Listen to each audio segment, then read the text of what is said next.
Good morning or good afternoon, wherever you are in the world. I hope you're doing well and welcome to another live. And this time we've got some fun Q&A bits that we could go over that I really enjoyed.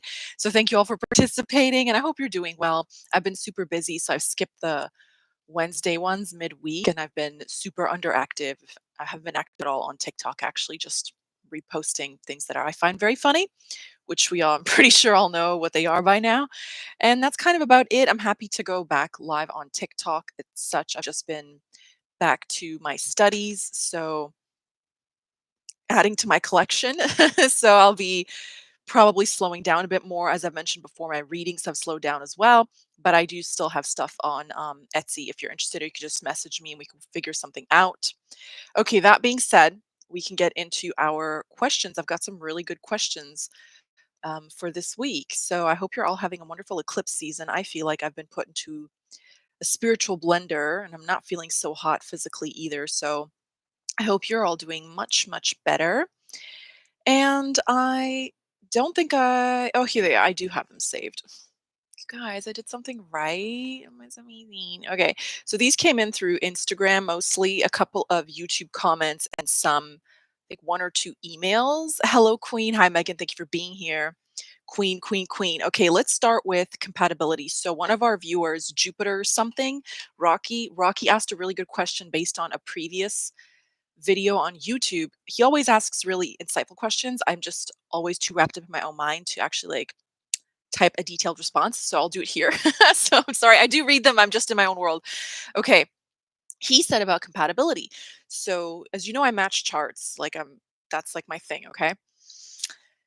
Compatibility, as I've observed, I'm sure many of you have, but I observed this early in life. I'm sure many of you have as well. If you've been in a relationship with someone or to someone and you thought this is really cool, whether if it was like a workplace or romantic, I'm going to go with romantic. Okay.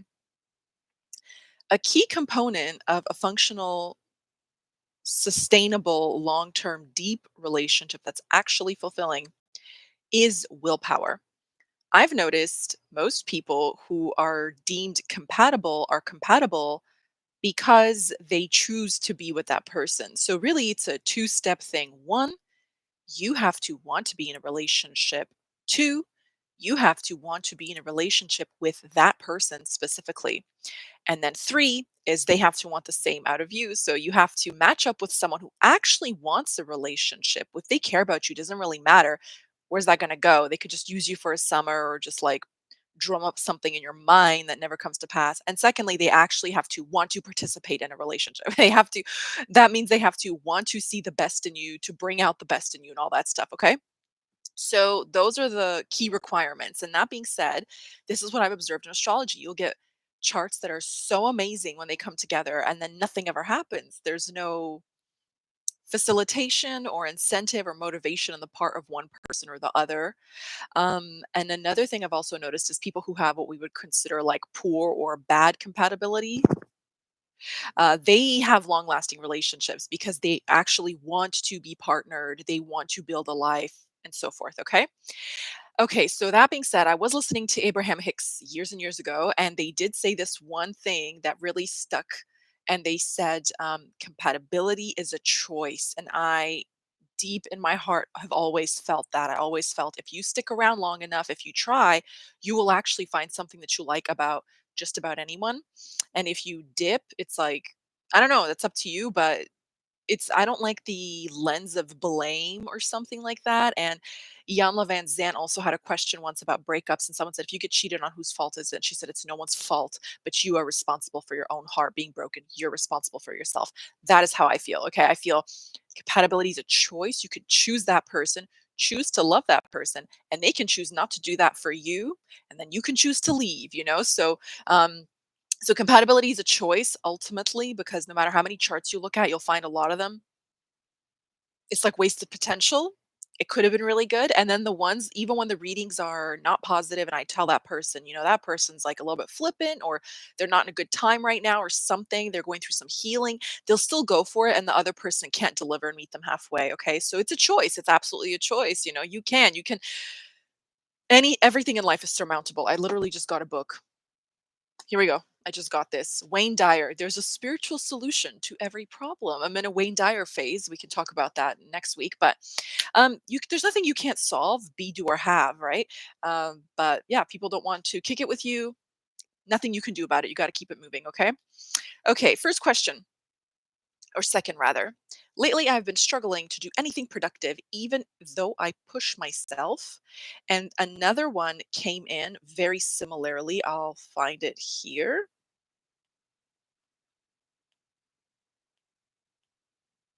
Or maybe I won't. That was the question. No, I did get another one. So both of these questions, I think, come from participants in our monthly calls for Best Year Yet that we have at the beginning of every month for our self improvement series that people signed up for at the new year, which I do yearly. So, well, I do them now. I wonder if it's a little bit deeper. Like, okay, so one thing I'll say very simply is, do you have like a freeze response to fear? This is how I find when I'm overwhelmed, I just freeze and I can't seem to do anything. So what we're doing in Best Year Yet, I do have the book. I'm scared if I pull it, it'll topple other books. But it's Michael Hyatt's "But Your Best Year Ever." And basically, I went through this book and pulled out everything he said, everything he talked about. I read their work, like Dr. Landman around shame and all these wonderful things. And he explains the way to change your life is basically incrementally. Okay. So if you feel frozen, um, so let's take the gym for an example. It's the month of the 1 year anniversary of the last time I was at the gym. I went once in 2023 in March. It's now March 2024. I have yet to go. We have a week left in the month. Okay. So a lot of times, like what I will do when I set my goals and write my daily like planner things to do, I'll put go to the gym 1 hour, read 1 hour. Okay. And then if you think, okay, I'm running out of time, I can only go for 20 minutes, then I won't go at all, leave it for tomorrow. You're basically programming yourself that it's okay to just have this default setting that things won't get done and that's fine. But it's best to do even 10 minutes of something than none of it at all. And then you gradually train yourself. You will mentally start to celebrate yourself and move up the ladder of feeling emotionally fulfilled and satisfied. But you must adhere to it every single day. So the way that Guru Grit got started was I didn't like seeing a lot of clickbait and untruthful things about manifestation and especially astrology. Got a little bit defensive. So I started Guru Grit.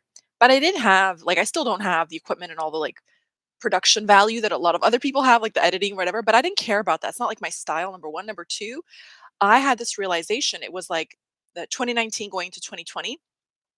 And I was reading, like, as I do always self-help stuff, and somebody something, I don't know who, I'm sorry, to the effect of better done than perfect.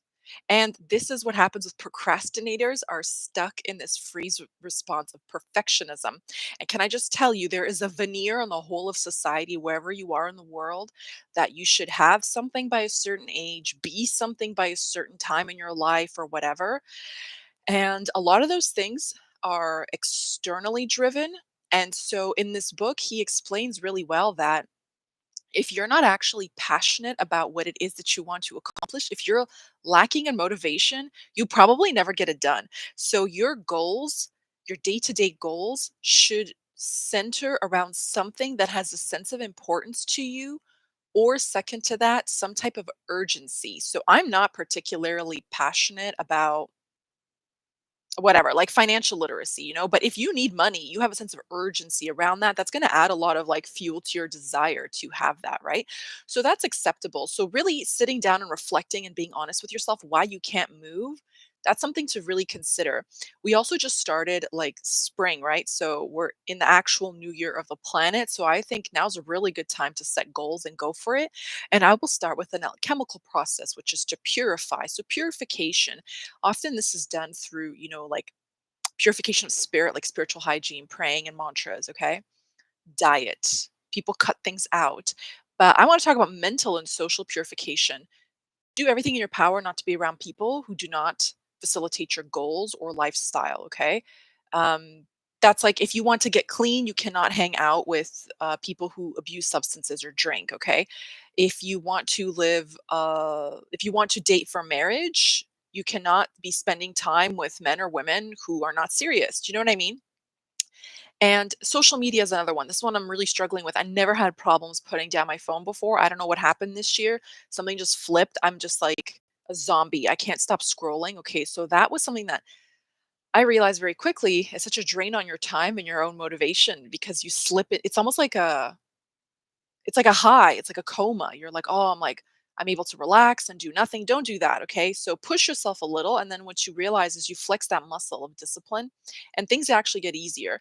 So I would say if you feel frozen and you can't get things done, it's probably because you lack the motivation. It's just not that important to you, okay?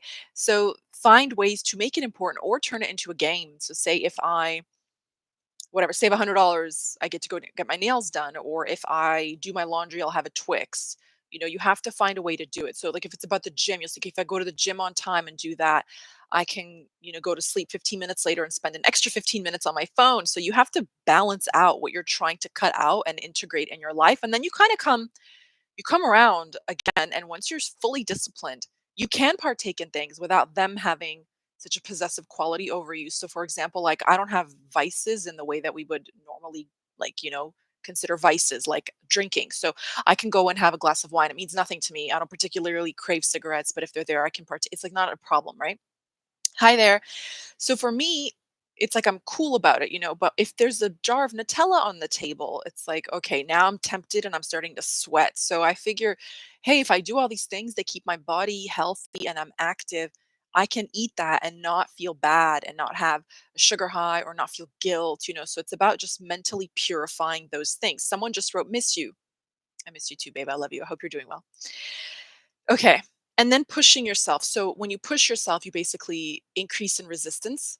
So try to again turn it into something fun and actually rather enjoyable instead of like a task. Okay, so now that I said I'm back to studying, as I just mentioned, okay, I study something that's not exceedingly fun for most people. It's certainly there's parts of it for me that I struggle with. And to get to the fun stuff and the things that I like, I have to get through the stuff I don't. So I purchase a lot of stationery. Okay, it's not funny. I have huge like ceramic. They're really chunky. These like ceramic things. I got one, two, three of them full of highlighters and pens and different types of pens, and my amazing German Lamy pen with 5 different colors of ink and 2 cups. So I have 5 things of pens and one little one by my nightstand here. Okay, it's very thin, but and I have my pencil case, like, so you have to and sticky tabs and all these things. You have to find ways to enjoy yourself. So if it's like the gym, get a cute outfit. And one friend of mine in high school, long time ago, said, "What is your healthy habit?" My healthy habit is drink a lot of water. And I think my healthy habit mentally is not to demonize food. Stop thinking that food is evil. Food is your friend. You need food to live. Your brain survives on glucose. Like, you need sugar. A lot of people demonize sugar. You need it in proportion, of course. You're not going to go crazy or anything like that. But there's balance to everything in life. Like the French say, everything in moderation, including moderation itself. So sometimes you can take a slab of baguette and some Nutella and dark chocolate and go to town. Sometimes you just drink lots of herbal teas, okay? But anyway, that's how we do it. Okay. Next. Eclipse season. Spooky? Actually, yes. Okay, so the first eclipse is tomorrow. It's a full moon in Libra, Monday, March 25th, here where I am in North America. So it'll be that day. That one's okay. Okay, so that's in Libra. So obviously relationships are a big focus, but that's not the Big Mac Daddy. The Big Mac Daddy is going to be on April the 8th. Okay, April 8th is the celestial event of the year. It's a total solar eclipse in the sign of Aries. We had one last year. I think it was April 21st at 29 degrees of Aries. Okay, and the let me just finish about the eclipse. Okay. And sorry, let me just finish this about the eclipse. So this one is going to be in Aries again. And what I would say, what's interesting about it is basically a little bit of rundown. I really love, and somebody asked about books for astrology. I really love Bernadette Brady's books on eclipses, The Eagle and the Lark. So in ancient civilizations, they basically feared eclipses because they would black out the luminaries. It's very ominous. It's like a bad omen, all that stuff. Okay. And people who are born near eclipses also tend to have really extreme lives. My mother was born near an eclipse. Her life manifestation is like insane. Like, if you went back in time, and actually when she was 17, Okay, thanks, Megan. When she was like 17, she went to a famous psychic at the time, and the lady told her she would like travel the world and do all this stuff. My mom laughed in her face. She called her like a stupid old woman. She's like, no one does stuff like that where we're from, whatever. But she did do it and more. Okay, so they manifest really extreme positive and extreme difficulty at the same time. Okay, in their lifetime. So eclipses are basically therefore highly unpredictable. Okay, so if you were alive way, way, way back in the day, okay, you don't have electricity. So when the luminaries are blacked out and you're paying attention to the heavens, it's not a good sign. Then a few hundred years ago, some astrologers thought, okay, not all eclipses are bad. They don't affect everyone badly. Okay, recently, about 2.5 years, there was a total lunar eclipse exactly over my moon to the degree. This will never happen again in my lifetime. Has never happened in my lifetime before, and absolutely nothing happened. Okay, I didn't die, I didn't cry. It was extremely underwhelming. It was like any other day, and all the months in the year preceding it, succeeding it, was nothing. Okay, so it just depends on the individual, it depends on the circumstance. So, how do you determine this? So, they basically came to the observation that if malefics tango at the same time, very close proximity, it's not good. It's not an auspicious eclipse. Be weary. Okay, so April the 8th, Saturn and Mars, which are mortal enemies to one another, are going to be in the sign of tropical Pisces, okay? 13 and 14 degrees. And that's 1 degree orb. They're very, very close together. And when they get together, it's pretty tumultuous or unpredictable. It's a lot of stop and go energy, delays, challenges, frustration, effectively frustrating. And I think they fully conjunct on the 10th and the 11th. So that whole week of April, I would hang tight, you know. So yesterday I read for a client who had it in their eighth house. And I said, don't go like roller skating or skateboarding without a helmet. Don't go zip lining. Don't go running with scissors. Like, don't experiment with deep frying. Like, just avoid accidents. Okay. Like the eighth house is accidents where things break. You could experience breakages. It's in a water sign. So, um, funnily enough, about a week and a half ago, I did two readings back to back in the same day, and I was these people had these combinations, and I said, for you, it's probably not that great. Be mindful, something in the home, something with water. I said it could because I said it could even be something technical, like you spill a glass of water on some equipment, your laptop. And that exact day, my little niece, I don't know what fascinated her about a spell candle I had. It was a big one. And she tiptoed into my room when I was eating my supper and just, I don't know what she was thinking. She poured a small glass of water on the candle, and the wax and the water went blah, blah, blah, and off the shelf onto my actual textbooks, my printer, my laptop, my astrology laptop, covered in wax and water. So that's a manifestation. It can also be an injury to the feet. Okay. On a global scale, I'm not really a big fan. Okay. Aries is a really fiery sign, entrepreneurial, battle minded, obviously headstrong. So I think there could be some blows in terms of political leaders, competition, athletes, and Aries is uniform professions. Okay. So like firefighters, cops, law enforcement, paramedics, um, things like that. Okay. Saturn in general rules the masses, people who we consider to not to really grab the attention of individuals. Like Jupiter's the opposite. Jupiter could be like what we consider the elite rank of society, such as celebrities or something like that. Saturn is your milkman. Saturn is actually waste disposal. So, like our garbage men and women, plumbers, people who we can't live without, we can't do without them. We need to do those necessary things in society, like have urban planners and meaningful interactions. Okay. So if that's being afflicted by Mars in a really sensitive sign, then I do wonder what that could mean. Also, remember that water signs are known as mute signs. So perhaps one manifestation that's possible is um, something that's been hush hush for a long time could explode, or secrets revealed, or people could be scared into not speaking. Okay, so those are some of the things. But generally, yeah, the April eclipse is not considered to be a positive one, an auspicious one, a safe one. So I would do my best. I mean, if you have it in the first house, if you're an Aries rising, take very good care of your head, your actual skull, your brain. Try not to get stressed and have like increased blood pressure. You don't want to like risk any mental health or physical health. Um, things like that. If it's in the fourth house, Then obviously plumbing, don't leave your bathtub overflowing. Make sure your dishwasher doesn't, like a friend of mine, her boyfriend had a sock get caught in his washing machine and then it flooded. So you had to pay for the repair of the washing machine. But when they moved it, it ruined it. The leak damaged the wooden floor. So something like that. Okay. But these things tend to happen a few weeks in advance or even after. So just be mindful. April 8th is a bit tricky. That's not to discourage anyone.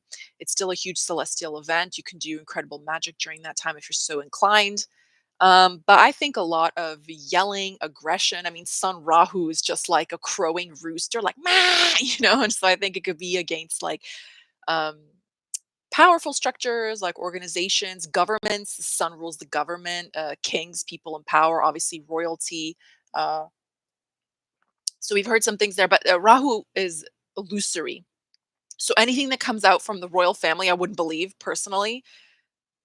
Politicians, do we ever really believe? Like, come on, we're not children. Okay. So what key books do I recommend? Bernadette Brady. I mean, depends what level you're at. If you're like beginning and you want to read something fun, you can't go wrong with like Linda Goodman, which is like a Western astrologer who blew. She was like pretty much responsible for the astrology renaissance in the 70s in the West. Um, I like Jess Stern. I mean, in terms of Jyotish, Dr. Robert Svoboda, Saturn, the planet of greatness. I like Das Goravani. I like Frawley, David Frawley. I mean, all of them. I can't. It's hard for me to think of like a bad astrologer. I think if you've committed your life to it, Joni Patri. I don't have any of her books, but I do love Joni Patri. Okay, you can't go wrong. Or just like message me. I'll tell you my favorites that are not super famous. Okay. I love this. What type of alien do you think you're related to? Of course, the Pisces asked me that question. I actually don't know. I don't spend because I had this question on Patreon around star seeds and alien beings, and I just said, they exist and they're real, and we are not indigenous to this planet. We were like made. So be that as it may, I don't really care. Like, I'm not interested. I'm interested in having a human life. So I never really put a lot of stock into that. And not to be cruel or mean spirited, it's not my intention. But people who talk about that incessantly, I feel like something's always a little bit off about them. Like, they're always kind of like big eyed, or it's almost like they're forcing an agenda, being like, I'm an Arcturian, I'm Canadian. Like, they're just weird. It's like, why? Do you have anything else? Like, do you have a personality? Are you interesting? Who cares? Like, what do you want me to do with that information? Like, I don't doesn't mean anything to me. It's just kind of like sensationalized distraction and gobbledygook. Like, it does nothing. It's frothy entertainment. So, yeah, I'm not a fan of like being incessantly involved in that. I'm sure some people are really sincere and very good at it. Like I listen to channelers such as Barbara Marciniak. I listen to Daryl Anka, who channels Bashar, like my all-time favorite. But for me personally, I don't care. I'm neither here nor there. Although I have a sneaking suspicion it would be whatever planet cats came from, because I do have a very bizarre resonance to cats. I did have a Reiki healer for a few years, and the first few times she did Reiki for me, she says, there's like cats in your aura, and she described them, and it was really cool like how synchronicities unfolded. And the second and third time she read me, she said, I just can't stop seeing it. She said, Monica, I'm not joking, I've read for so many people, this and that. She said, I have never ever seen a human being's aura so like an animal's. Like, you are part cat. That's what. And I was like, I know, I'm like cold and I keep to myself. But probably wherever cats come from. If they don't want me, I'll be really sad, but I think that's probably true. Okay, and this is an amazing question. What is the dumbest question you've received? Do you mean like on TikTok, Instagram, it as an astrologer, or just like generally in life? Because if it's like life, we'll be here for 6 days. There's no shortage of the things that I've heard in my world. I was even thinking about it this morning. It's like, I'm going to skip over this question because I will raise my blood pressure. Like, I really can't stand it. Um, but honestly, astrologically, not. I don't think so. I attract pretty smart people. I'm very lucky. My clients are clever and they're good. They're good hearted. So I'm very, very fortunate. I haven't really gotten any like stupid, stupid questions. I have to think about that one. That's actually funny. Okay, next one. What combination is perfect for colorectal cancer? Keeps popping up on my FYP. That's very fascinating. Okay, so generally speaking, things like intestines and intestinal health obviously will appear in the sixth house. The sixth house is generally the house of disease. Things that we can't see will be found in the eighth house. So this really depends. Okay. It's a bit more intricate, but it really depends. You'd have to see the chart. I'm not saying that. So people are like, okay, now I have to get a chart reading. But it just depends. Okay.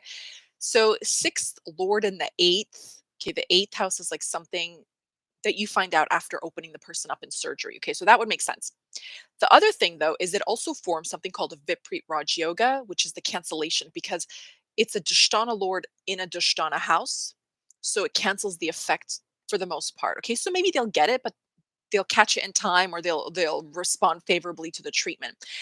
Another thing is sixth Lord in the first, but it has to be the sixth Lord. Can't just be any planet. It has to be the actual disease Lord. Because the sixth house is sickness, but the first house is what you can visibly perceive on your actual body. So oftentimes when sixth lord is in the first or eighth lord goes into the first, um, people will have something show up on them. Okay, so I have eighth lord in the first. I'm a bit clumsy. I have a lot of scars. It's Mars, so it's like burns and scratches and unpleasantness, things like that. Quite unpredictable. So that would really, really depend.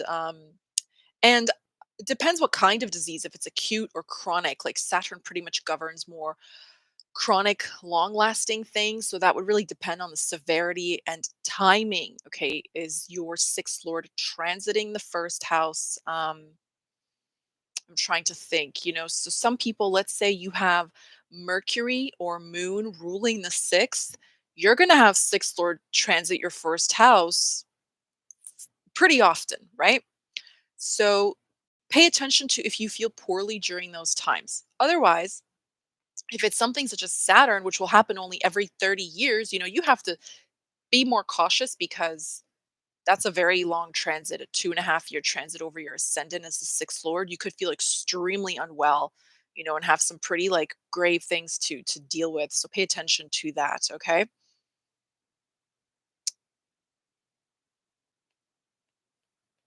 Okay. Let me find the others here.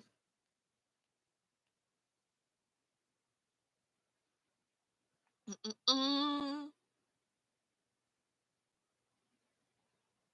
Yeah, I don't I don't think I saved them, silly me. I did save the first round, but okay, it was mostly about procrastination. And some of them were about love, like manifesting love and why is that so difficult and things of that nature. So, what I would say is let me see if I can actually find it.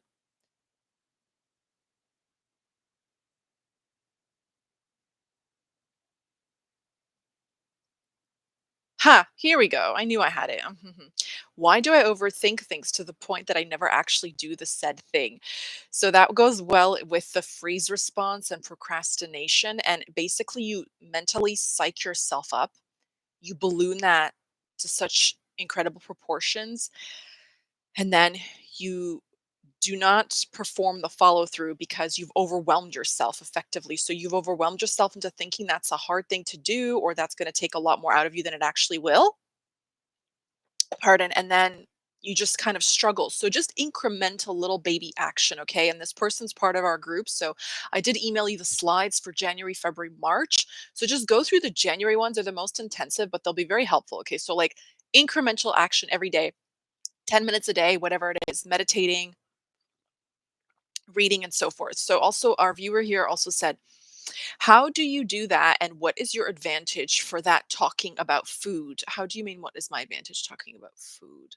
I just have a healthy relationship with food. Like my parents didn't, not to say that they weren't like educational or mindful or anything like that. Um, they did like caution me, like that's too much sugar, or be careful not to gain too much weight because it's dangerous because we have diabetes in our family, stuff like that, right? But as a child, we didn't have any restriction on food. So if we had like a snack cupboard, which we didn't, everything was like free reign and free access to us. So um I was never told you couldn't have sodas, you couldn't have candy bars. I never had my Halloween candy taken from me and rifled through. Nothing like that. Like we didn't have mental boundaries or restrictions around eating, and we could make our own decisions. So I think I just know because I never had restricted access to it. I never felt like tempted by food. And so yeah. Um and I also, the only thing I don't like, I'm a little bit of a purist, I would say. Maybe it's like a Virgo thing, but I don't like store-bought cakes. Bakeries, I guess, are fine, but I'm not really, I mean, like, the private bakers I see on TikTok who, like, cook out of their kitchen, that looks bomb, like, I would eat all of that, but when I go to, like, a bakery usually, or, like, the grocery store here where I live in, like, Canada, they just look, like, mass produced, and the icing doesn't look like it's made with real butter, you know what I mean? It's like chemical powder, I don't know what it is, um, allegedly, I don't know what it is, I'm not trying to get in trouble, but I don't like it. So if I was craving cake this week, so I just made a three-layered chocolate cake. Like I'll just make it myself. So my logic is I'm not scared of whole ingredients. Like I'm not scared of fat, sugar, carbs, as long as I know where it comes from. Do you know what I mean? I'm very suspicious of, like I'm not trusting of chemical sweeteners, preservatives, things like that. I'm not tempted by those things. So I don't really care for them so much. So any type of soda, like I don't really care for pop, sugary, fizzy drinks. But if I'm going to have one, I'm just going to enjoy it. I'm going to have it. I'm not going to like, and it's not going to be diet or anything like that. I don't like artificial sweeteners. They're neurotoxin. They leave a really weird aftertaste in my mouth, and I always get really anxious and like fidgety after I drink one. So just have the sugar, like it's just a spiritual thing. And if I tell people how I would cope with health when I was younger, I swear to God, they like never believe me. So I'm going to say it again, but I swear it's true. Okay. When I was younger, I was always active, but I had a huge appetite. I also had a strong metabolism, but the amount that I would eat would, like, defy logic. I had such a powerful appetite, like, I have an appetite for life, I have an appetite for food and everything in between, right? Like, fun, laughter, whatever. And if I had to, like, say I was, like, 26, if I had to go to, like, a birthday party or something like that, garden party, and I had a dress in my closet that I didn't fit into, and I had to lose 1 or 2 sizes 2, 3 weeks from then, I can't explain how I would do it, but this is before, like, I found Abraham Hicks and stuff maybe, I was, like, a bit younger. I would just look at it, and in my mind, I would just accept that it would be zipped up and fit on the day that I needed it, and I would put it back in the closet. It would be out of sight, out of mind. And I would leave it. I would just spend like 10 seconds kind of imagining that and put it away.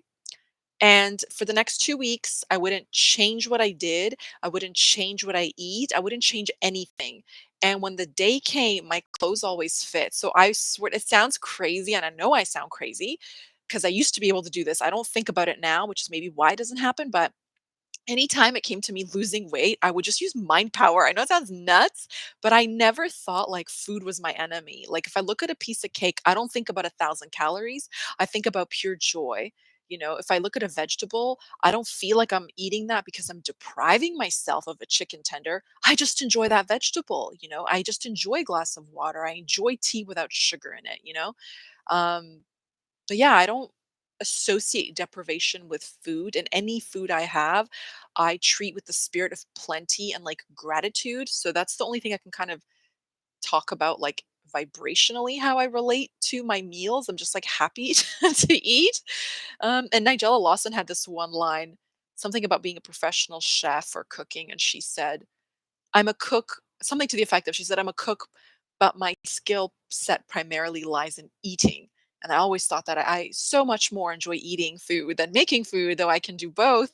So just find ways to be joyful about it, and yeah, it'll be fine. Like people who are joyful about going to the gym don't have hangups about it. And speaking of productivity, people who are like struggling to get things done, we were discussing earlier, my mother always used to say to me, of course you're productive. The more you do, the more you feel like doing.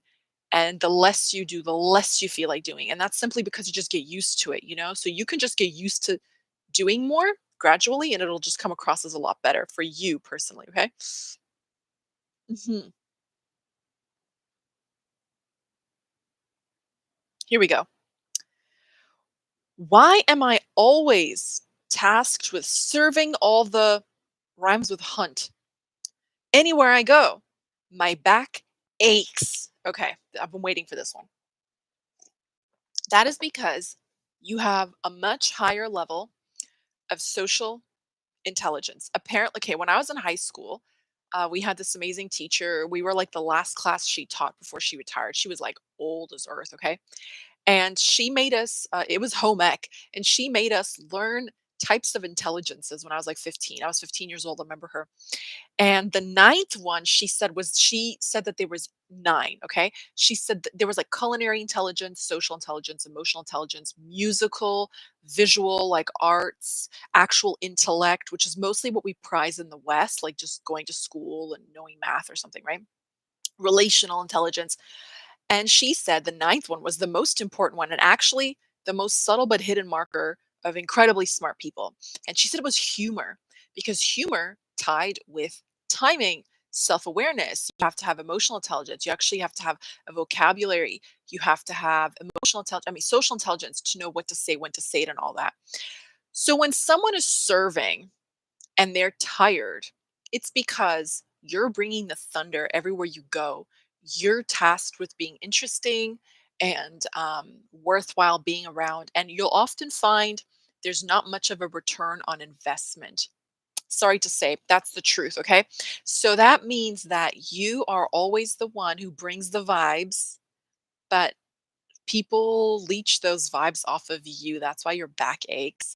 And we just did part 1 and 2 of energy vampirism, and that seems pretty on brand. So if you're getting a lot of invitations and you're always going out and people are happy to see you, but you're not having fun, it's because you are the fun one, you know? So you have to start thinking about it like, is there return on my investment for actually leaving my house today?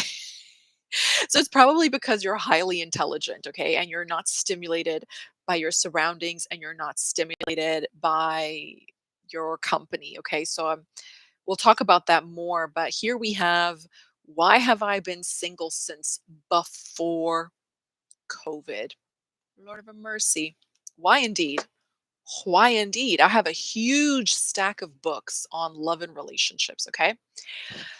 One of these days, I will get to making that podcast eventually. And what we're going to discover is what I started off with earlier, okay?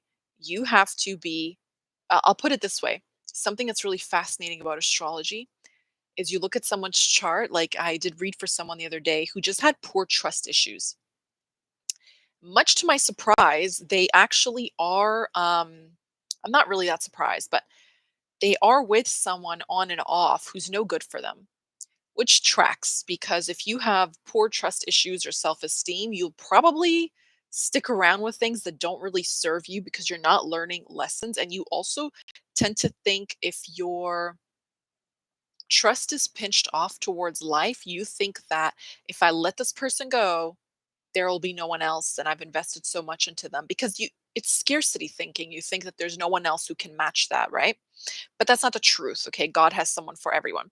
So it's the first thing. I find most people who are single, and I include myself in this category, are just generally emotionally unavailable or unhealed or both. And I was thinking about it very recently, and I thought, what is it then? Because I'm not someone who looks for love actively, and I never have been, even as a teen. I just assumed it would be delivered unto me. The reason for that is I have I have an unconscious or subconscious standard that unless someone like our friend who says they're serving all the time, right? Unless someone brings more fun into my experience than I manage to cultivate all on my own, I don't have a reason to entertain them because I always feel drained and I'm always at a loss when I entertain a potential prospect. It's just not worth my time. It's not worth it. So that's the first thing I find. If you are emotionally available and you are emotionally healthy, but you're not attracting someone, you're just hyper focused on something else altogether. And that's not to say that that's like a like a lot of people take that as a criticism. They think like, oh, so you think that I don't deserve love? Like, no, the truth is you don't even care that much. And I think sometimes to admit that to yourself is very painful because it's something that you want very much, but it's actually just not that important. So take, for example, like money. A lot of people are so emotional about money. And if you ask them, why do you want money? They say, because I want to be free. And when you say, well, can't you just feel free? They go, yeah. And then it's like you realize you don't actually care about money. You care about the things money can do for you. So that being said, just go focus on those things, right? You don't need money to daydream. You can just do that like 5 minutes a day. And then they kind of like liberate themselves a little bit and they start finding money here and there. So the same goes for love. So I'll say that's the first thing, is just like being vulnerable is such an interesting thing. People think like, I don't want to be vulnerable because I'm weak. But truthfully, there's no weakness in vulnerability. It takes a lot of self reflection.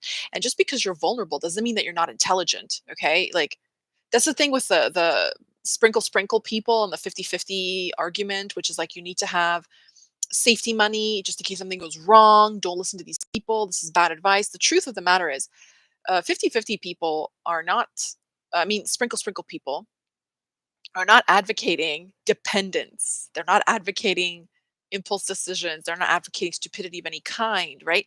They're advocating like getting what you deserve out of a relationship and your own safety at the same time. So just because you're vulnerable doesn't mean that you're unlovable and doesn't mean that you're a target. It depends how you view that emotional vulnerability. So it's not like black and white. There's a lot of nuance. So if you're interested in dating, I feel a lot of the time people have unresolved they're unaware of these things inside themselves. And what's interesting is they try to like shut down any thought around it or conversation around it, but vulnerability is necessary in a relationship. It is. It's a part of emotional maturity. You can't, being around people who won't let you in, who won't let you even like peek inside their hearts and let you know who they really are, is boring. First of all, it's so incredibly boring. Number two, it's a waste of time because you could be anyone. You're literally just a prop. Okay. If you don't let someone get to see you, know you, learn about you, build trust with you. It's like you're like a rented prop. You're just a thing. You're not a person to them. So mysteriousness within limits, okay? Like to be overly mysterious truly is vulgar quality, especially in men because it makes women feel unsafe, okay? And for women who don't want the 50-50 life, who want someone to really, really invest in them, you can't be too mysterious because again, you could just be anyone. You need to let your true authentic self shine at least a little bit so that they feel that you are special to them, okay? So anyway, that's the first thing. It's just like vulnerability, and how many people fear that? And you can't have like a fear-based mentality around romance.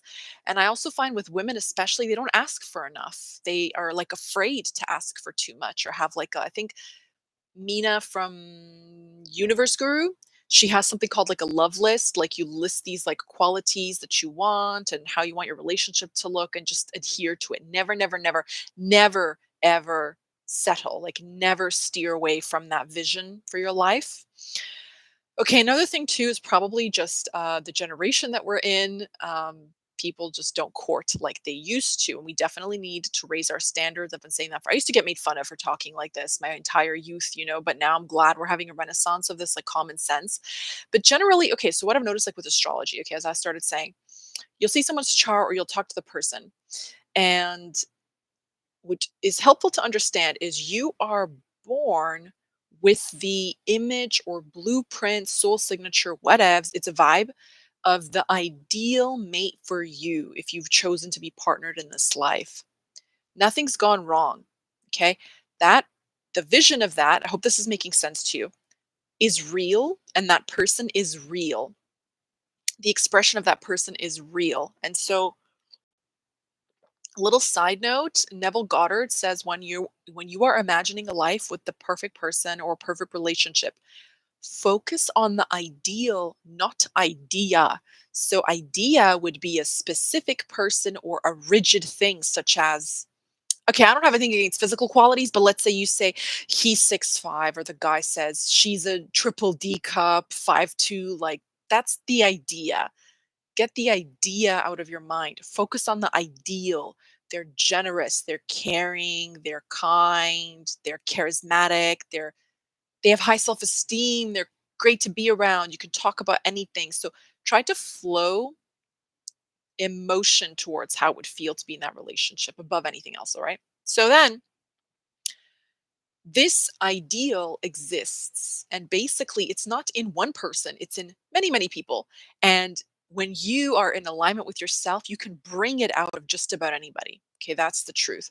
So, what tends to happen is we're born with this kind of pretty much waiting for us on a platter, and it doesn't go anywhere. It's always present and it's always consistent. However, you cloud your path through bias, doubt, poor self esteem, feeling sorry for yourself, and all these things. So, Bashar, in this one seminar, a woman said, like, "Where's my soulmate? I'm never going to meet them. I'm 31," or something like that. And he kind of laughed and he said, "They are always there, but the more you ask where they are, it pushes it back like another month. So stop." And he even says, if you look for them, you will miss them. Your job is to be really happy. And I have told the story before and I'll tell it again. I had this Airbnb like maybe more than 10 years ago now in New York, and the couple was there and they were just so cool. And they didn't know about Abraham Hicks, but they spoke as though they understood alignment and the law of attraction. It was so fascinating. So they just knew how life worked. Okay. And so they were both freshly single when they had met, and they had gotten over this kind of feeling sorry for themselves thing. So I said, "You guys are in such alignment. You're so like happy in this." I said, "How did you meet?" And she told me the story how she got over some dude and she was like, "I'm ready to get out there and I'm gonna go clubbing with my girlfriends." And they kind of laughed. They said it was ridiculous because like we're in our 30s. We haven't been to the clubs like, you know what I mean, so long. And she said, "I don't care. I put on my clothes. I had such a good day." And he said the same thing. He said, "I woke up on the right side of the bed. I went to the gym. I put on a new t-shirt and I was just feeling high on life." And I kept telling myself that this is the best day ever. Like this is such a good day. This everything has gone right today. He said, I was having the best day.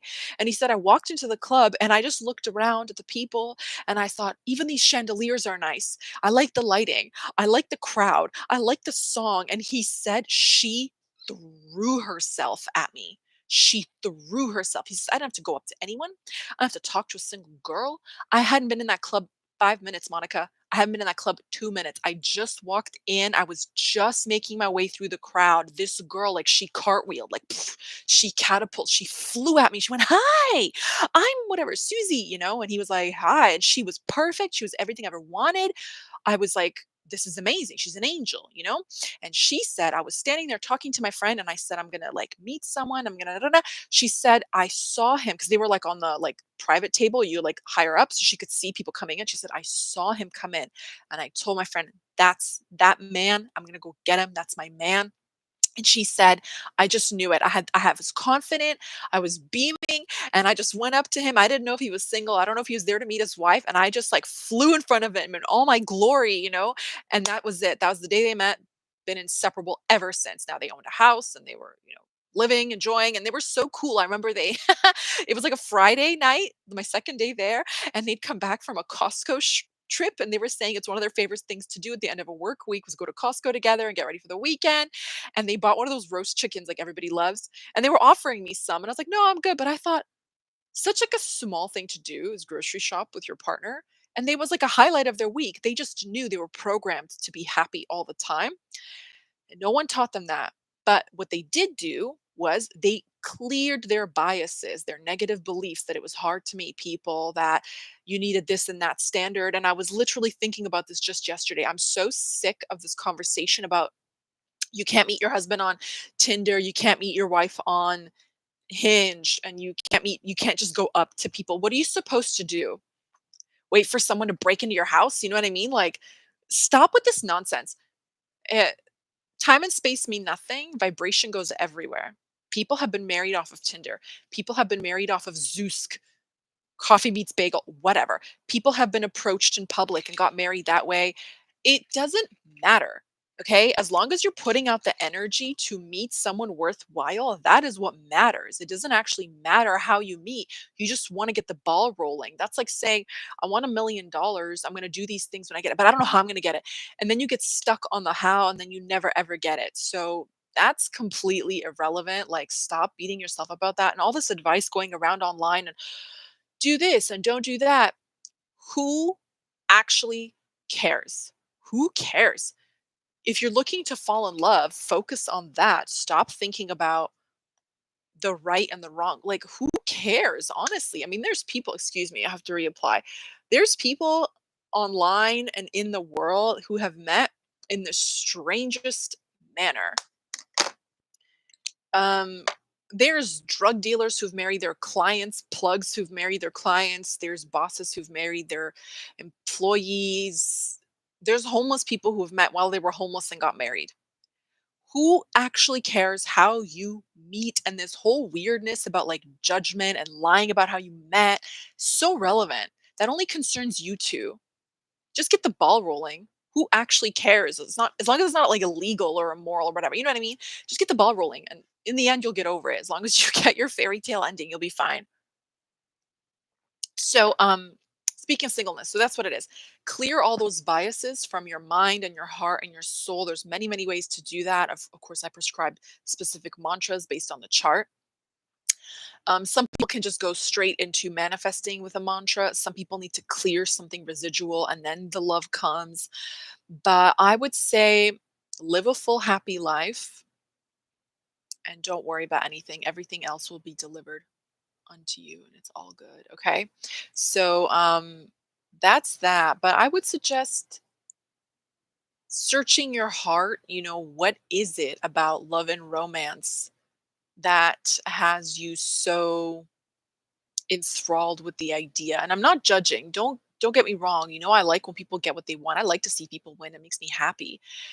But I think a lot of the times when people actually ask themselves what they want from a relationship and why they want it is most often things they can just give to themselves anyways.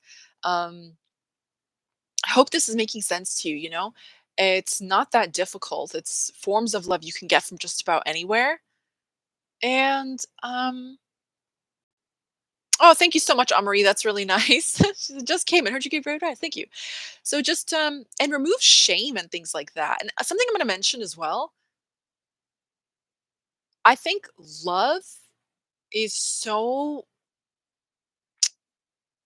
I don't know if it's the time that we live in or something. It seems to come with like a deadline. If you're not engaged by 26, like something's very much the matter. But when you're younger, you don't know yourself as well as you do when you're older. And some of the most satisfying decades that now that we know, we've asked people, is your 40s and 50s. So even if you marry in your 20s, you can expect the best 20 years from then. So what's the rush? And the more you know yourself, you can make better decisions in love and romance. So think of it that way. Think of it as the longer you wait, the better. Work on yourself, improve on yourself. Now, that's easy for me to say because I've always been obsessed with self improvement. So one of the hindrances I had to romance when I was younger, hi, welcome, was that I wasn't on the same wavelength as dudes my own age. I didn't want to go clubbing, I didn't want to go drinking, I didn't want to hook up. I wanted to have real meaningful discourse and do I want to see the world. I want to go to museums. I want to do interesting things. For me, that's my idea of interesting. I didn't want to get high. I didn't want to get drunk, right? So we had nothing to discuss. They were like, "Oh, she's boring." And I thought the same of them. I thought, "You're boring. You're just like everyone else. You're not cool. Or this is what everyone else does. You're like drinking the Kool-Aid and I'm not going to do it. I'm not doing it. Okay? I'm stubborn." So, it's very lonely. So sometimes I think when you're wanting a better version of something, it can be lonely and it can take a longer time to procure as a result, right? It's like the difference between renting a $20 U-Haul and buying your dream like $100,000 car. Like that one's always going to take a bit of saving and planning, but you get it in the end. So another thing, I will do a separate video on this altogether. Is here we go. Okay, I'm like stressed in advance, but we live in a the bangs are stressing me out too. They're the wrong length, so I'm trying to like just ignore it. Freaking bald in front, okay? But we live in an age that is unlike any other, which is so sad, but it's true, that we have a strange programmed obsession that is not natural to us as mammals, that is preoccupied with the notion of possession, to have. To have is suddenly more important than your state of being, which isn't natural to mammals. Mammals are like just observe animals. They're energy balancers of our planet, like plants. They are just happy to exist. They clean themselves, they sleep, they play. They're just in a state of ultimate presence. Okay. Human beings are really torn from their own nature and even listen to your language to have in conversation and passing, I have a spouse, I have a wife, I have a baby, versus I am married, I am a spouse, I am a parent, right? I am a homeowner. It's like I have. It's so bizarre. Okay, you have them. Are you actually happy? We leave that part out often. You'll say, I have employment, I have a job. Can you say, I'm an engineer, I love what I do. I don't know any happy architects, but I imagine, that's possible. I'm a happy architect, I'm a happy dentist, I'm a happy teacher or something, right? So, the idea of having to do things feels really onerous and tiring and burdensome and crushingly boring in many cases. So, it's interesting how we even use language around relationships. I have a relationship, blah blah blah blah blah. It's almost like so Beer says we have and we should be thankful, but we're often not thankful. Isn't that funny? So I remember many, many years ago, I was like 18. I knew someone who had a partner for about 3 years who was not doing well. Okay. They were kind of lost in life. They were like drinking a lot, partying a lot. And they moved abroad. So they were living with this person abroad who was from there. And they had broken up and were not living together at the time. And his parents and family were coming to visit. So he called his ex and he said, I need you to do me a favor. She was like, okay, what? And he said, my family's coming. I didn't tell them we split up. I've got basically, and she went to dinner with them and pretended they were together. And I said, why would you do that? And she said, because he had nothing going for him. But if he could show his family that after like 3 years with nothing to show for it, like he hadn't gone to school, he hadn't gotten a good job, he was just like a drunk, basically, like a functioning party boy. She said he could show them he had a stable relationship. It would like calm them down and pacify them, right? And I remember thinking, again, it's not about loving you or being a mature, like grown man, like an actual functioning adult. It's about having, even to his, like, I'm not judging them or anything like that, but even to his parents, it's a comfort to know that their son had something, like to have something to your name rather than experience a fulfilling life. So to be married is almost more important than to be happily married. To be a mother is more valuable in the eyes of society than to be a happy, thriving individual who happens to have children who can then, you know, carry on the example of happiness and being whole and content in oneself. So it's very interesting. Yeah, I don't know why we do that. We measure this with ourselves against others. And like they say, because you mentioning happy, we should be thankful. They say comparison is the thief of joy. So maybe you're married, but it's hi. It's not as these people are married, or yeah, you took a vacation, but it's not as good as those people's vacation. And there's actually something like on Reddit, someone said that they said things that most people don't know that you do about rich people. And they said, it made me laugh. They said, there's an island that billionaires go to get away from millionaires. It just made me laugh because if you think about the perspective of life, it's never over. It never, ever, ever ends. Never. Oh, why stop at islands? I mean, Elon Musk is trying to leave the planet.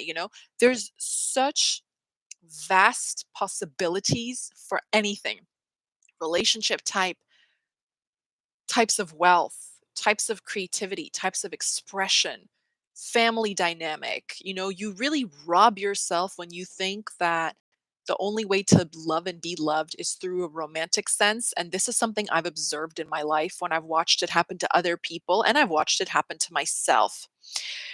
It's me, Lulu. Hey, Lulu. How are you? So, in terms of love, the idea, let's say someone didn't get married at 26 and they're starting over and they're very upset they didn't have this trajectory that was pretty much programmed for you. It was never your own, it was never true or authentic for you personally. Okay.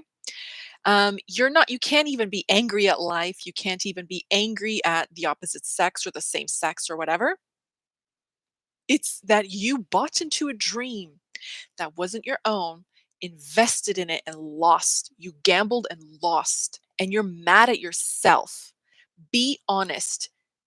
Don't blame the world and don't blame society. You're angry at yourself that you believed something you actually didn't care about very much. It's like a medium ugly man.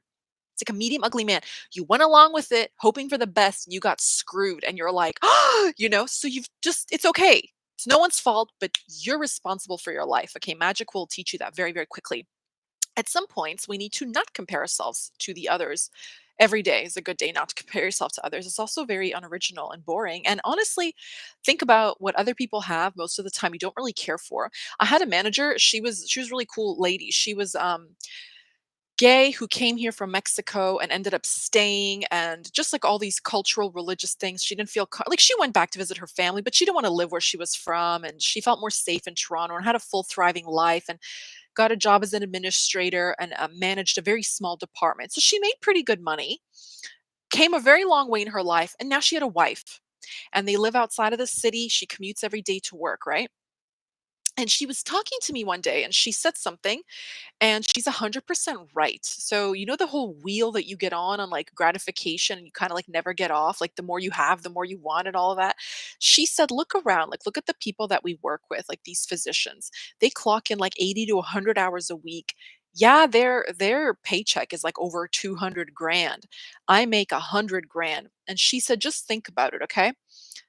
I get to go home at 4 o'clock.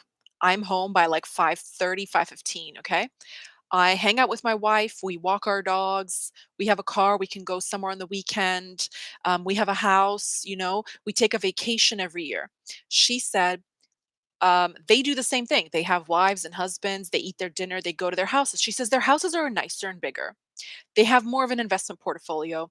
They take nicer vacations and they drive nicer cars. But Monica, at the end of the day, when everything's said and done and it's time to die and leave this earth, our lives don't look very different. We have access to the same experiences on different levels. Like maybe one of them is on the millionaire island, this one's on a billionaire island, but both of you are tanning your buns and guns. At the end of the day, it's a vacation. So in her mind, she thought at the end of the day, I'm a lot happier than they are. I'm a lot happier because she says, I'm not in competition with anyone. I'm happy with what I have. And that's good enough. Like, that's it for me. She goes, because once you start climbing that ladder, there's no reason to stop. You're always going to want something more. And she was really, really like real with it. And I thought that's very true. That's very, very true. And I don't know, there's many reasons why people are single, but I would say another one, and I mean this from the bottom of my heart, and it's not to like make anyone paranoid or anything like that. Generally speaking, for heterosexual women, generally speaking, there is a weird presupposition. People just assume once you get into a relationship, you forfeit your dreams and ambitions. I don't know why. I'm very confusion about this. I don't like it. So, a lot of the times, like once a woman is in a relationship, there's a crazy expectation of all the things she's going to give up for that relationship that men don't have to face. And I've noticed that because I went to school for so long, and it's just like me wanting to be myself is very incompatible with most men. And I'm not aggressive about it. I'm not rude about it. But you knew what I was when you asked me to be in a relationship with you. I'm not changing my trajectory so that you could have more access to me that's convenient for you. That's just very immature. That's extremely immature. This is why so many women prefer older men because they are just relaxed. They let you be yourself, right? A lot of the times, that's the truth. Okay. Younger men fail because a lot of the time, not all, I don't want to say it because it's like such a good piece of advice. I really hope you apply it, and I really hope no man comes across this, but that doesn't deserve it. Okay. The problem with a lot of younger men is they treat and speak to women the way they treat and speak to other men. You can't do that. Women are not like you. This is what I mean. They're in competition with you when they should not be, right? Like raising tides rise, like rising tides raise all ships. So if like I'm doing better in life, if I'm achieving, you're going to benefit from that. Why would you want to stop me? You're weird, man. Like, that's weird. So I have found in my own life, I just don't care for that. I never really cared for that. I like people who cheer me on, who are happy for me as I do for them. I'm not changing anything. So I honestly think sometimes women are so in alignment with who they are, they have incredibly high self-esteem. That's just kind of it. Like, you've cultivated a life that you love so much that it doesn't actually make sense for you to give up any of it. I saw you randomly on YouTube a few minutes ago, and listening to you is addicting. You are so charming. Thank you, Miriam. Oh, from Turkey.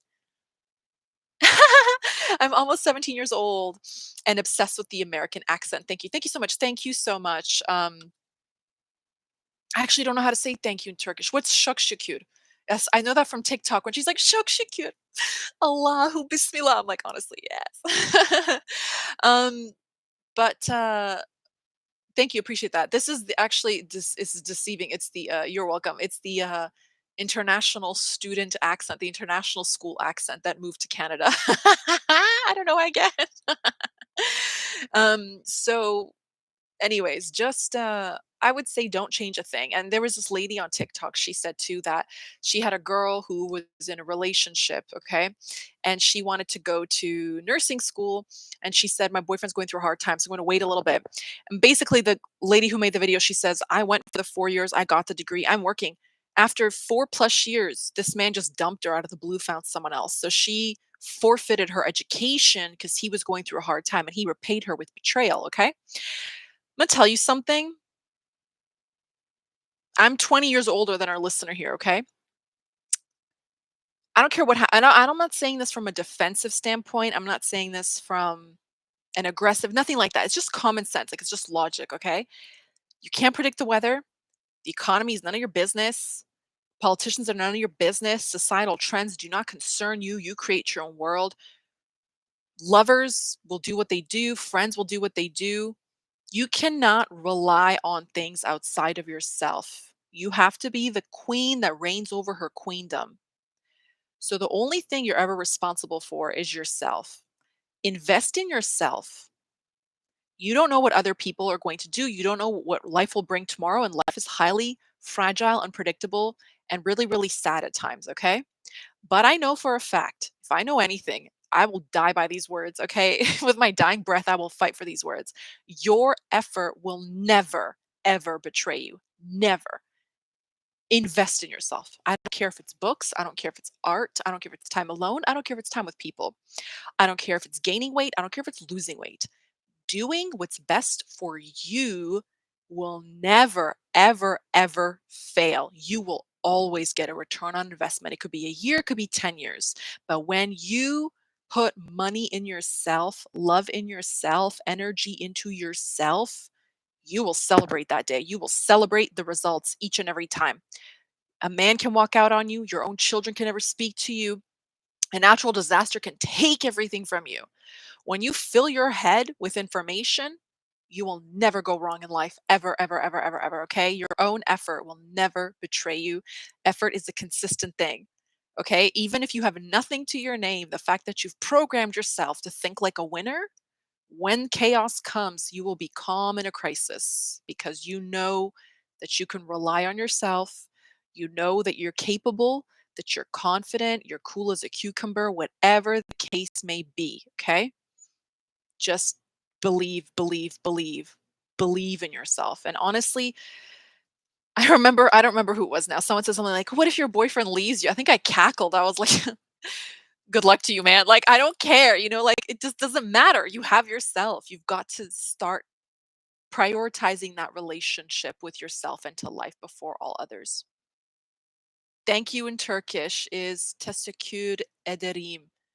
Okay, I'll try. I'll try to practice that. Thank you. I appreciate your perspective and insights. Thank you. Thank you so much, Michelle. I appreciate that. That's very kind. But it's the truth, okay?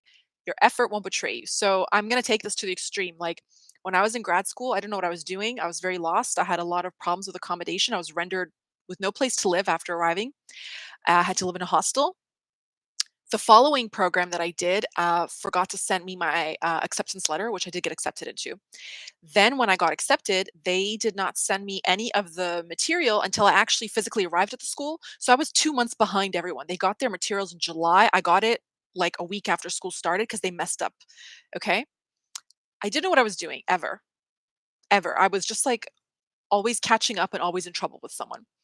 I had no control over that. I would go to the library in the morning and not, I would treat it like a full-time shift, like a day of work, and gradually build up the endurance to an 8-hour day. I remember my snack is carrots and hummus. Okay, carrots and hummus is like my go-to study snack. Okay, and lots of tea.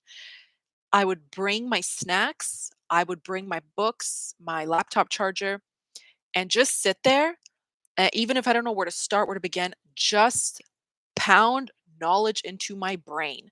Okay. I would treat it like work. And some days I would be there for 10 hours. Some days I'd be there for 11 hours. But I would not leave until I learned what I came there to learn. I would go back the next day and put in another 8 hours because I knew, and it did happen. My partner did betray me. I had to move. Everything that could have gone wrong did go wrong. Academically, professionally was fine. Financially was a mess. Everything was a mess. Everything. My health was a mess. My health was a mess. Okay. Like, I don't want to get into it, but it was like bad. But I had control over when those books would get opened and who would be reading those pages. And that's all I did. Like when you're in your master's program or whatever, like no one really helps you. Your teacher's like, da, da, da. They don't show up for the appointments. The office hours are like decorative. They're like an embellishment on the door. You're just on your own. Okay. That's the only thing I could do was just study. And even then, that was a disaster, but I did it because I refused to fail myself. I refused to let myself down. The world could do what it did. That's neither here nor there. I'm not taking that personally. I'm not reacting to that. My job is to learn, and I'm going to learn. If my job is to work, I come to work. I don't get involved with politics. I don't care who's talking about who. Whoever said that about me, good for you. Don't care. I don't get two paychecks, I get one. I get one paycheck to do this job. You want to gossip, you want to start beef, it's going to cost you. You don't want to pay for that. I'm not getting involved. I do my work, I go home. I have control over that. Okay? That's it.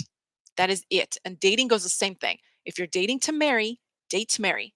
You want to date aimlessly, you have no goals, you don't know what you want.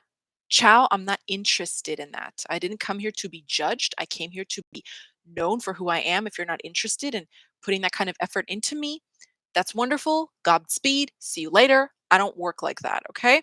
You really have to advocate for yourself a lot better. Women, especially you, I'm talking to you. There's so much stigma around women advocating for themselves. And I know because I got so much backlash growing up. And you have to remember when I was growing up, it was the height of Sex in the City brainwashing. It's like an actual delusion to act like a hysterical, emotionally unregulated child. That's not normal. Grown adult, I don't mean women, adults should not act like that. They should not have tantrums. They should not be confused in relationships. If you're in a situationship with a grown man, rethink your life and get rid of him, but rethink your life, okay? You should be calm, confident. And like I was saying, when I was dating, when I was younger, people would be like, "Oh, I want this. Let's see where it goes. Let's have fun." I don't know what those words mean. I don't know what those means. I want to hear within a month, you're coming to my house, you're going to meet my parents. Do you want to get married? Great. You don't want to get married?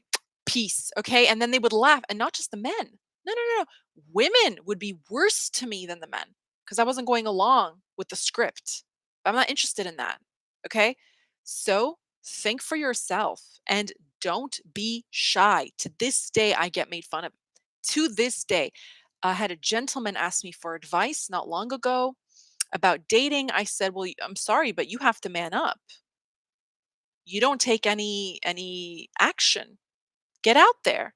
Go pick the girl up, bring her some flowers, call her in advance, secure those plans." He's like, "Oh, I'm coming on so strong and it's too much work." And I said, "Then no one's going to want you. I'm sorry, but a first date is not hard work.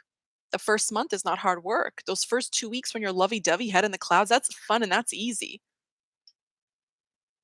Helping your wife waddle to the washroom after she's delivered your giant-headed baby, that's hard work. She needs you. That's emotionally distressing. Pulling down her hospital gown, seeing that massive diaper thing, her first bowel movement, that's hard work. This is not hard work." And he laughed at me. He said, In what like version of reality do you live in? And that's easy." I said, "I live in the part of the world where you have everything backwards. Please read The Vanishing American Adult by Ben Sass. It's like the infantilization of modern society. It's very strange, okay? So I said 90% of the world, 90% of the world, exclude the Western world, okay? Africa, Asia, the Middle East, Eastern Europe, like Balkans and Eastern Europe, Latin America. Men generally, I don't, my mind didn't. I don't know about you. Generally, culturally, pride themselves on becoming men. There's a bridge, boyhood, manhood. You get from here to there by providing for a wife, by being responsible, by having a family, right? Being responsible for your family. Okay? That's attractive. They can't wait to do that. They wanna do that. For some reason, we're in this part of the world where you have to I really don't like so distasteful, those wedding cake toppers where the woman's dragging the groom by his necktie or, like, by his ears down the altar. If you don't get married, don't get married. I'm not forcing you. But if you're not skipping down the aisle and crying tears of joy that I'm waiting to come, you're not for me, okay? So, honestly, I said that to him and he goes, "You kind of, you're right. I really don't like the dating game." I said, "Like, we're in our 30s. Well, the word game shouldn't even factor in. That's crazy." You know, if you want something, just say that. Can you imagine going to like can you imagine going to get a coffee and the barista's like, "What can I get for you?" And you go, I don't know. What can you?" Order and move. There's a line, you know what I mean? That's actually, like, crazy being like, "Figure it out. I'll never tell." Get out of my face, okay? This is the same thing. You wouldn't go to work without a clearly defined role that you are being compensated for your time. Why are you dating without clear direction? I don't know, if you're dating to date and waste people's time, join, like, some free love commune and leave the rest of us out of it, you know what I mean? But honestly, I think that as I was saying for women, stick to your values and don't be afraid. You will get made fun of. You will probably be spoken to like you're weird. And the one thing I find incredibly obnoxious is when the time is 1, 2, 3, 4. That's so cute. Is I find men, even in their older age, their advanced age, but lack of maturity still, try to negotiate with you. They try to like talk you out of it. It's like, "Oh, sorry, I don't like go to that part of town often." Like, for example, whatever, I don't feel safe. It's late at night. And he's like, "Well, why would I get you? You're grown. Just take the subway."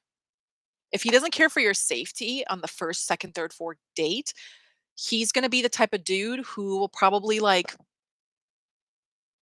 leave the delivery room to go watch a sports game or something and not care if you're in pain and like laboring. A lot can go wrong in labor too quickly, like it's not funny. So, you have to learn to read those signs early on. Like a woman's safety is really important. Psychological safety, emotional safety. Pick pick up on that. And when you feel that it's not evident at the start, don't go any farther. Like it's not going to get better. And please read Robert Greene's I think it's called The Art of Seduction, is it? It's such a good book because he explains, I think it's 7 archetypes for the anti-seducer, and actually it's so funny, yesterday I was on TikTok and some girl had this, like, two-part video that, like, went viral, and she's, like, a bigger creator. She said, "I saw someone on here, some girl said, like, being cheap with money is people who are cheap with spirit, cheap with their time, cheap with love," but that was me, that was my video. I was like, "Ah, it's so exciting." So I'm glad that she watched it and she learned from it because that's the truth, okay?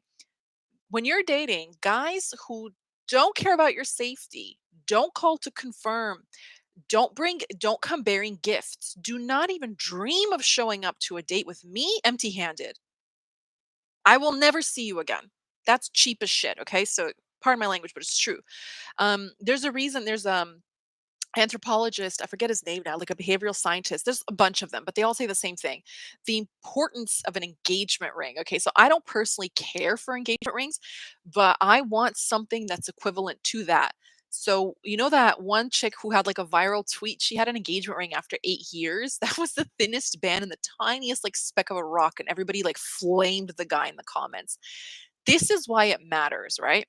If you can afford if you could propose with whatever, this crystal that costs 20 bucks, okay? You could have 100 fiancés or 50 fiancés. That signals to your fiancé, prospective fiancé, that she's replaceable and she's not taken care of. Okay. When you invest in something that actually hurts you, it's called a financial sacrifice. Okay. Because money is just your time and energy. She can trust you more and you'll have a better life. Also, it makes sense because you do have a duty to protect that person when you're in relationship to them.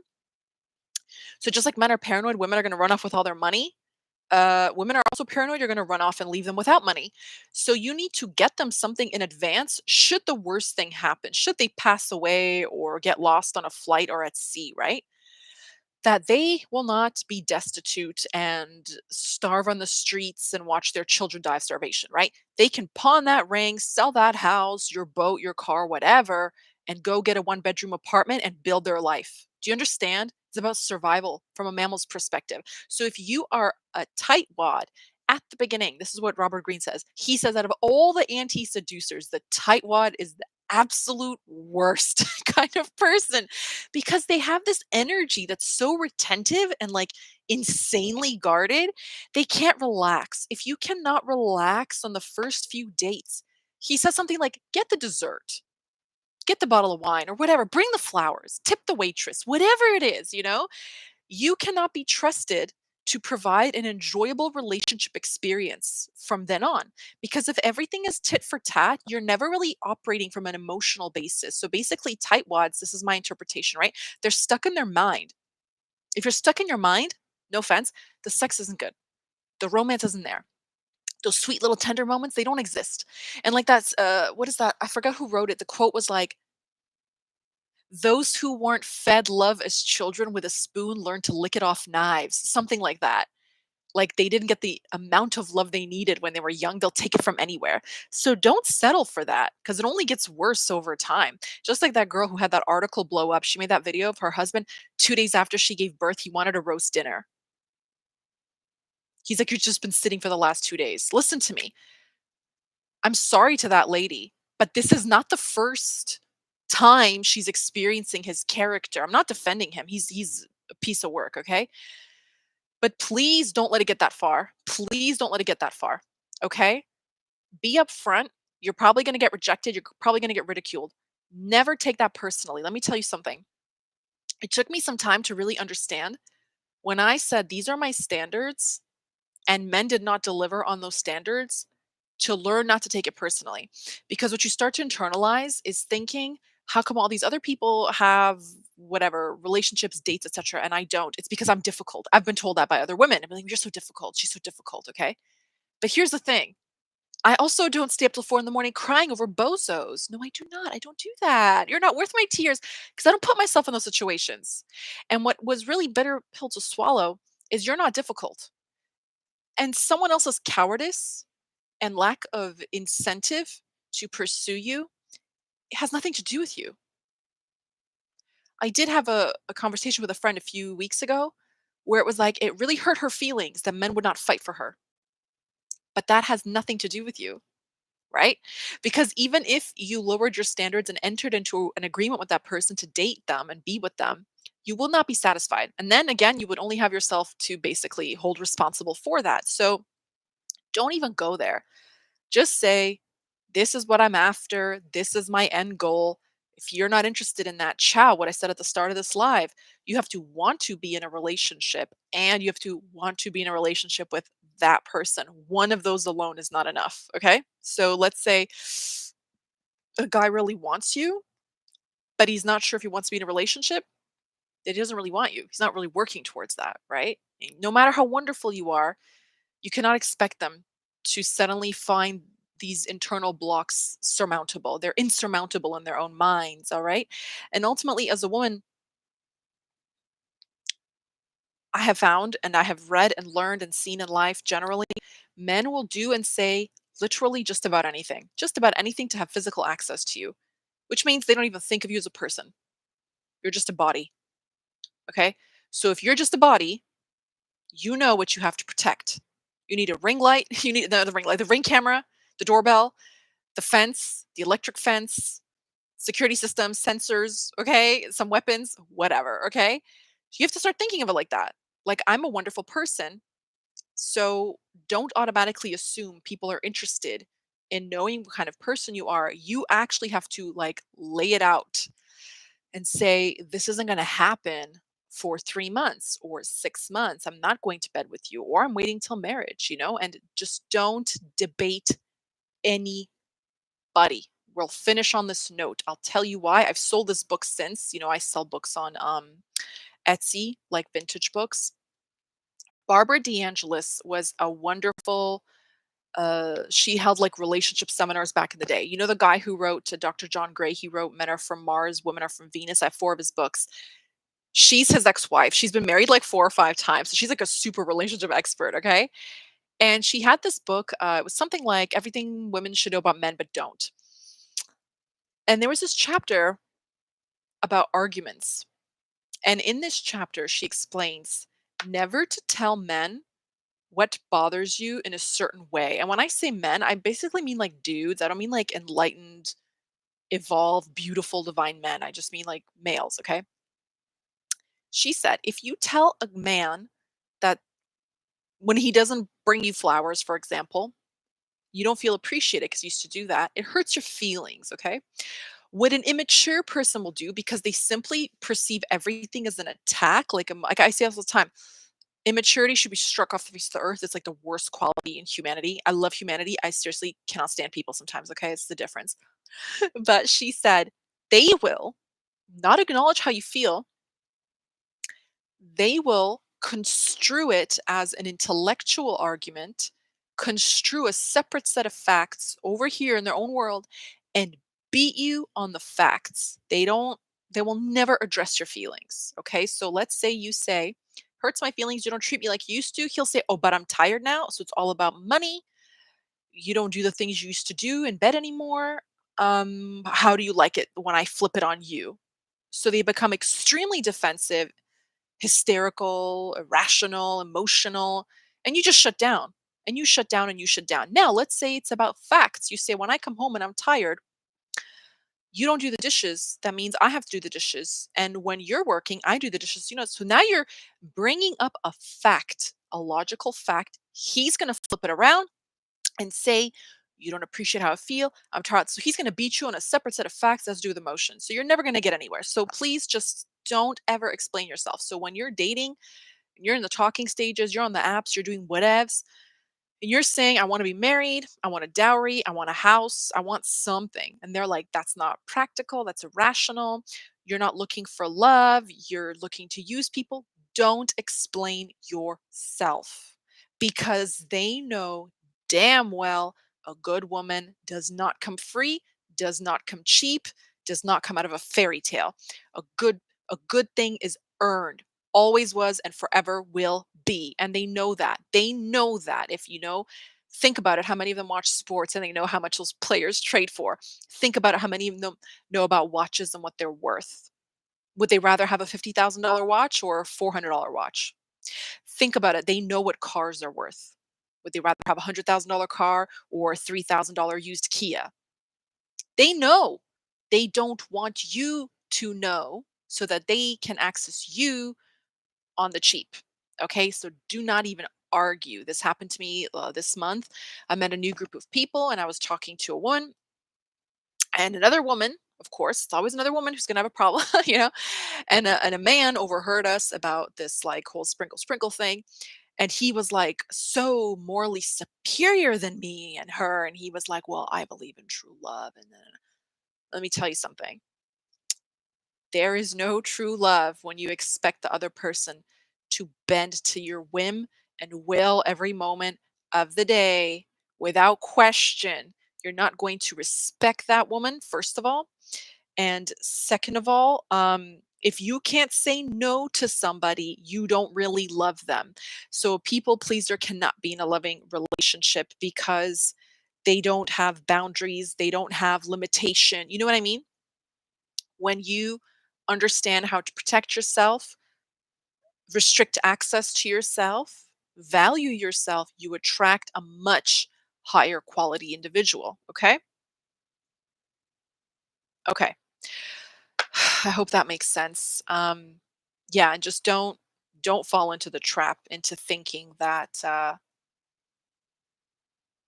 it doesn't make any logical sense. And look at the way that the modern age they talk about women who allow men to access them.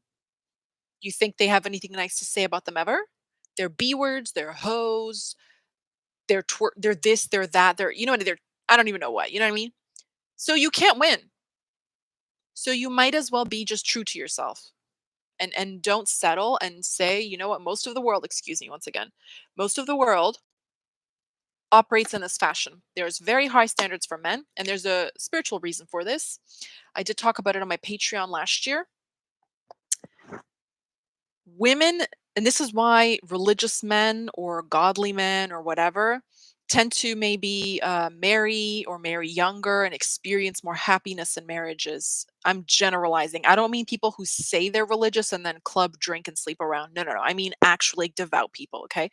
The reason is that we used to have rites of passage. Some cultures still do. In the modern age in the West, it's all but gone. It like doesn't really exist. Men used to have to swim across shark-infested waters to win the hand of the pretty girl, go have vision quests in the forest for days on end. They used to subject themselves to something that is um, strenuous. It's difficult. They used to have to learn to respect something outside of themselves, a higher power. They don't do that anymore. So there isn't much of a bridge between boyhood and manhood. It comes through women basically, but they've learned to pervert that as well. Women don't skip this lesson because of our biology. We are subject to nature every single month. That means we are acutely aware that we're not in control of everything all the time. And we have to learn to cope with it and deal with it as best we can. We go to school, we have cramps, we make it work, we go to work, we get on the bus, you make it work. You soldier on. We're very tough. Like women are like stronger than men. We know this is a fact, okay? But men can skip this unless they subject themselves to a relationship with a woman, okay? And learn, enlighten. Like the role of the feminine is to challenge masculine energy, okay? Men are here to grow and evolve by being accommodating to us. So when they refuse to do that, they basically never really grow up. That's the truth.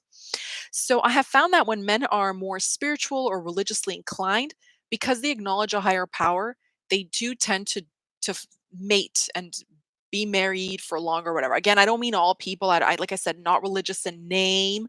I mean like actually like sincere. Okay, they're sincere. So because that part of their development is missing, I feel a lot of the modern age dudes haven't really grown up. In some ways, women haven't either, but for the most part, women continue to evolve and men don't, because like I said, we're subject to our biology to continue to do so. So when we come to dating and such when we're older, when you pose a challenge or an obstacle to your body or your heart, they are insulted by that because they feel entitled. And what did they do? They do what their mothers always did when they didn't behave the way that they should have. They throw a hissy fit. They throw a fit when they feel that they don't get what they want and they want it from you because in some way in their heads you're supposed to be like their mom, but you're not their mom. So if you're a really smart, mature man, you would never impose that strange standard on a woman, especially stranger. But when you don't know any better, you don't do any better, and that's just the way that it is. So anyway, I hope this has been helpful to you. Thank you for asking your questions. I was hoping to keep this short, but once again, I was having too much fun. Okay, I have to go back to studying at 1 p.m. in exactly 10 minutes. God help me. Okay, you can find me on Etsy and support me there or through my Patreon or PayPal. Thank you so much for being here. We're going to continue talking more about relationships. And in April, we're going to get into more things around abundance, and money, and things like that. But I'm interested in more fearlessness around approaching relationships. And the stripping of shame. We're going to do a whole live on just shame. Okay. So I hope you enjoyed. I wish you all the best and bye for now. Ciao.